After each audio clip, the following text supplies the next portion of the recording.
Welcome to science decoded. आज हम पढ़ेंगे रेडबर्ग इक्वेशन। तो रेडबर्ग इक्वेशन मतलब क्या? फॉर एग्जांपल हमारे पास एक हाइड्रोजन एटम है, ठीक है। उसके थर्ड लेवल पर एक इलेक्ट्रॉन है।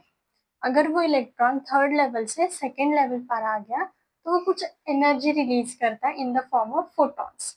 तो उसी फोटॉन्स की अगर हमें वेवलेंथ निकालनी होगी तो हम यूज करते हैं रेडबर्ग इक्वेशन, ठीक है। तो इक्वेशन बहुत सिंपल होता है। रेडबर्ग्स इक्वेशन क्या होता है? 1/λ is equal to RH। RH मतलब क्या? रेडबर्ग्स कांस्टेंट, जिसकी वैल्यू क्या होती है?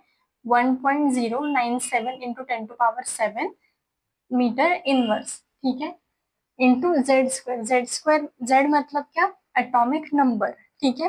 तो अगर हम हाइड्रोजन स्पेक्ट्रम के लिए सॉल्व कर रहे हैं तो हमारा जेड स्क्वायर क्या हो जाएगा? 1।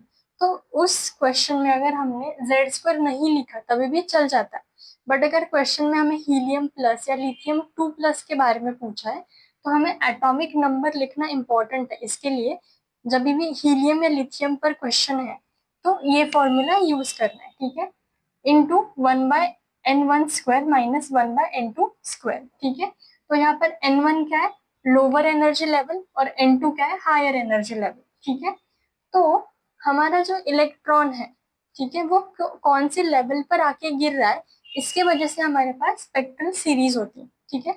फॉर एग्जाम्पल अगर हमारे पास एक इलेक्ट्रॉन है जो n नंबर एनर्जी लेवल 4 से एनर्जी लेवल 1 पर आ गया तो वो लाइमन सीरीज में आता है, ठीक है। तो अगर कोई भी इलेक्ट्रॉन किसी भी लेवल से 1 पर आकर गिरे तो उसे हम कहते हैं Lyman series.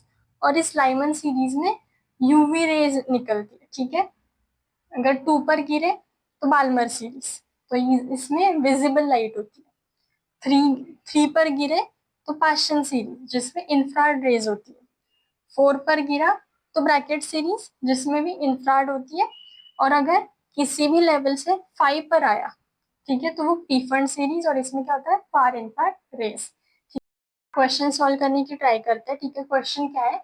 Taking Rydberg's constant is equal to 1.097 into 10⁻7 metre inverse, find short and long wavelength for Lyman series in hydrogen spectrum, ठीक है। लाइमन सीरीज में हाइड्रोजन स्पेक्ट्रम के लिए फाइंड आउट करना है शॉर्ट और लॉन्ग वेवलेंथ, ठीक है। तो हमारे इक्वेशन क्या होता है?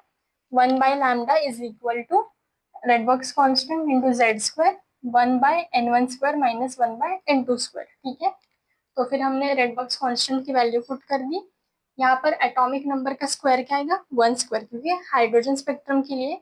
और हमेशा याद रखना है, शॉर्ट वेवलेंथ निकालने के लिए हमारी जो हायर एनर्जी लेवल होती है वो इनफाइनाइट बन जाती है, ठीक है।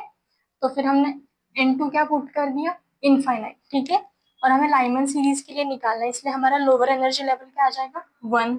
तो फिर हम जब इसे आगे सॉल्व करेंगे तो हमारी शॉर्ट वेवलेंथ कितनी आ जाएगी? 91.2 नैनोमीटर्स, ठीक है।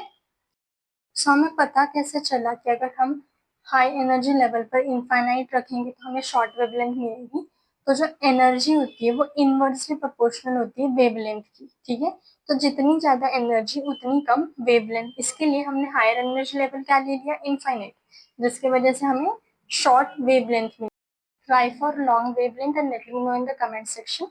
For more such short revising videos, please like and subscribe the channel.